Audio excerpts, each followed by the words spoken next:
has been in service a little bit longer. They both came from Amish country. They're both used to working.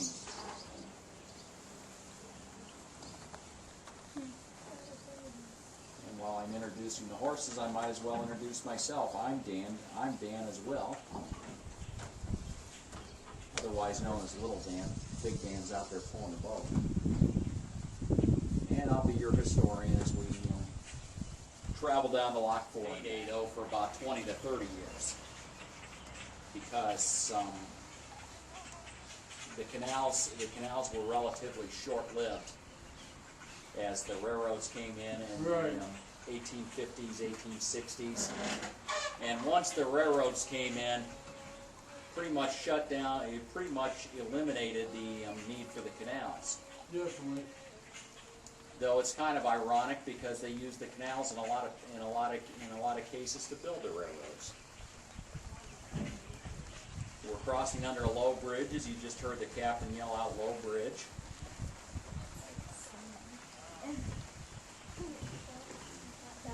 Yeah, you don't want to stand up there. Yeah, she yells out "low bridge" simply because in the canal days, the canal boat owner and his family would live right here on board. Yeah. This would be their house, kind of like a houseboat. Correct. They would live up in that front cabin there. They'd have bunk beds, they'd have a cook stove. They'd really have all the comforts of a home up there. It was rather tight, but they would find friendly people such as Mr. and Mrs. McLaughlin that would help hide them so that they could not be found. And then when a favorable canal boat came along, they would talk to the captain, and the captain would hide them on board his boat, and he'd proceed to take them up and take them on up to Cleveland. At which point, he'd get off and find another way across Lake Erie to Canada, to where he would be free at last. Couldn't be free in Ohio? What's that? They couldn't be free in Ohio? Well, you could be free. You could be free in Ohio. You could be free in Ohio. However, you still had people after you. Now, proved to be an easy, well, not so easy, but a cost-effective way to move your goods from point A to point B. It brought Ohio into the future. Brought the wilderness into the future. Between 1830 and 1850, the population, while the canal was in its heyday, the population in Ohio nearly doubled.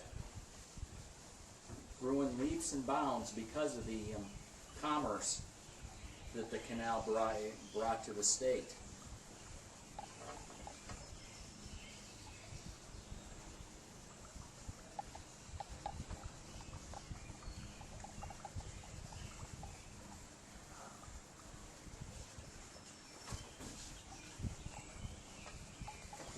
Waterways, it's hard to get the boats through. If you can't get the boats through, well, then you have problems.